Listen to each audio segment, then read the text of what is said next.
여러분 안녕하십니까? 북한 탐사의 이윤걸입니다. 오늘은 형식적으로는 북한의 현 국가 수반인 최영애 최고인민회의 상임위원회 위원장에 대해 좀 더 구체적으로 논하고자 합니다. 장성택이 숙청될 때만 해도 최영애도 숙청의 칼날을 피할 수 없다는 것이 대부분 전문가들의 시각이 있었습니다. 그런데 실제로는 김정일이 최영애에 대한 신임 관련 몇 가지 사건이 있었습니다. 지난 2010년 9월 27일 북한노동당 제3차 대표자회가 진행되기 하루 전에 김정일은 최고사령관 명령 제0051호를 하달해 김경희 당시 중앙당 경호부장, 또 김정훈 특별한 직이 없었고, 최영애 당시 황해부도 도당 책임비서, 최부일 당시 군총참모부 부총참모장, 김경옥 당시 중앙당 조직지도부 군사담당 제1부부장입니다. 현영철 군 8군 단장으로서 상장이었습니다. 이때 대장이 된 6명들은 2년도 안 되어 김정은 주변의 최고위급 핵심 세력들로 둔갑하게 됩니다. 특히 민간 출신 김경희와 최령해, 김경옥은 아주 이례적이었다는 분석이 있습니다. 최영애를 청정치국장으로 발령하라고 사망 전에 김정은과 김경희 그리고 김설성 등과 함께 김씨 패밀리들 핵심 인사들과 함께 합의를 했던 것으로 보입니다.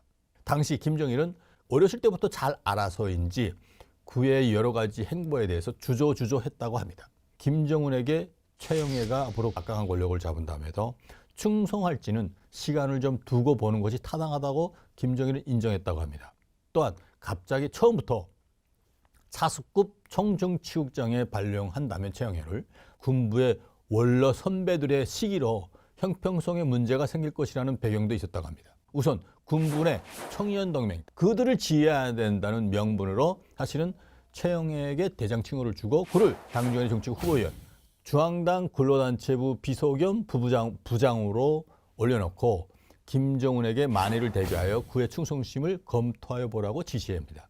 그가 청년동맹 제1비서를 하던 1990년대 중반 독단적 결정과 행위로 신임을 잃었던 경력과 우려가 아직도 김정일에게는 많이 남아있었던 것입니다. 2010년 9월 북한 핵심 권력기구인 당정치국, 비서국, 당군사부문 모두의 자리를 확보함으로써 김정은 후계체제의 권력 핵심으로 진입했던 것으로 파악됩니다. 장성택도 사실 당정치국 후보위원으로서 정치국에 진입하긴 했지만 정치국 위원으로서 결정 권한을 가지고 있지 못하고 실권을 가지고 있다고 말할 수는 없었습니다. 단지 당중앙의 비서국 행정부장으로서의 사법검찰기관에 또는 안보기관에 대한 감찰권과 여러 가지 정책에서의 어떠한 우선권을 가지고 있을 뿐입니다.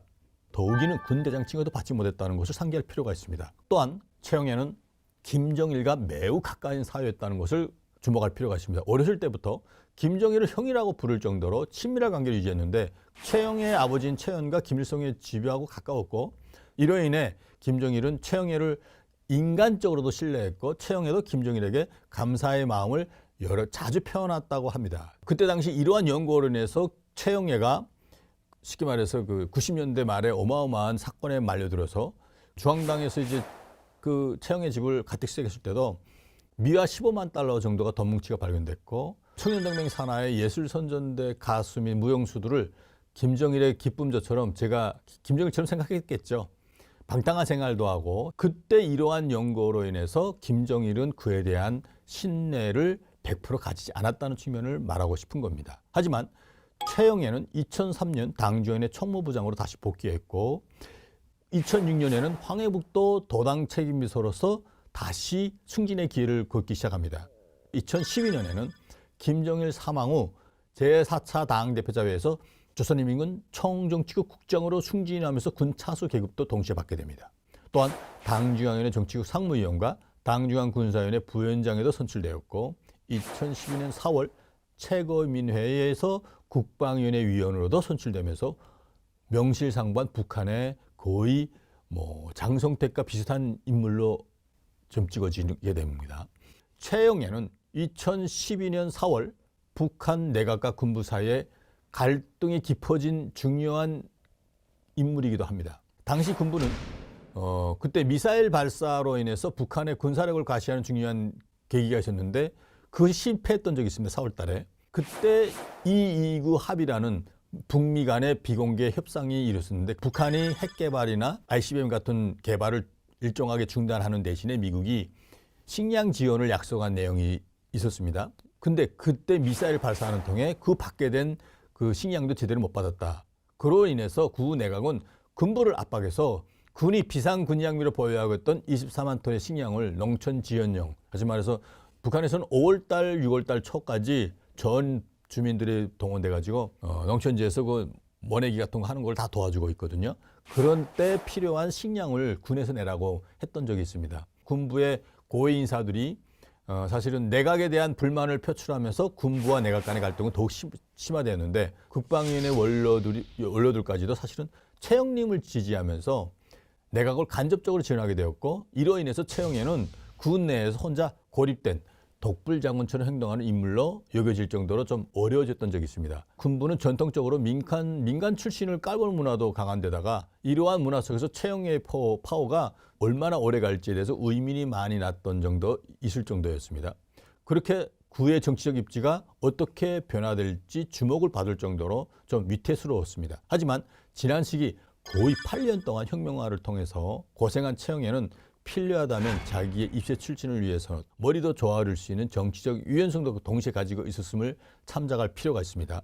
이렇게 장성택의 위에도 올라설 능력을 갖고 있는 그런 기질을 가지고 있었다는 측면이 김정일이 장성택의 대항마로 최영애를 선택한 이유라고 저는 본다는 거죠.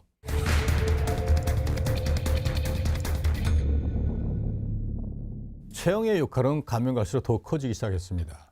당시 최영애는 김정은의 특사로 시진핑을 만나게 되는데요. 이와 관련해서 2013년 5월 제가 안보기관에 다음과 같은 정세 분석 보고서를 제출하는데요. 2013년 3월 중순 4월 말 사이에 중국 측에서는 중국 군부 심양 군부가 주동이 돼서 벼 15만 톤, 대략 미화 4,500만 달러 정도입니다. 그때 시가로.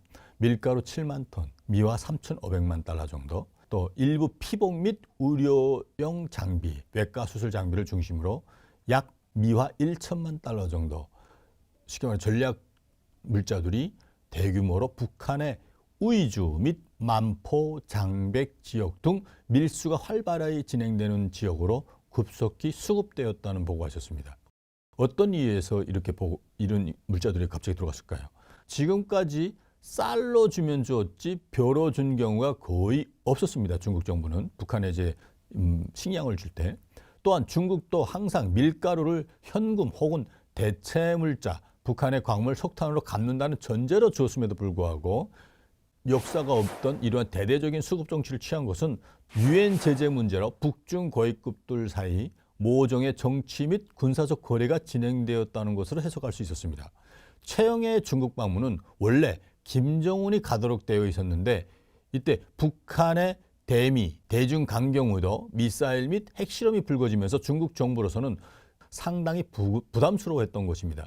2013년 5월 14일입니다. 중국 정부는 갑자기 대북 관련 중국에서 거래되는 모든 거래를 공식적으로 급작스럽게 중단하였던 적이 있습니다. 2013년 4월 26일 북한의 조선자원개발투자총국장 리겨식이라는 사람이 국방위원회 중요한 그 국장입니다. 중앙당 39실 주요 책임 간부와 함께 중국을 방문해서 북한이 중국 측에 제공한 지하 자원에 대한 대금 결제를 요구했습니다. 그런데 중국 측의 거절로 회수하지 못했습니다.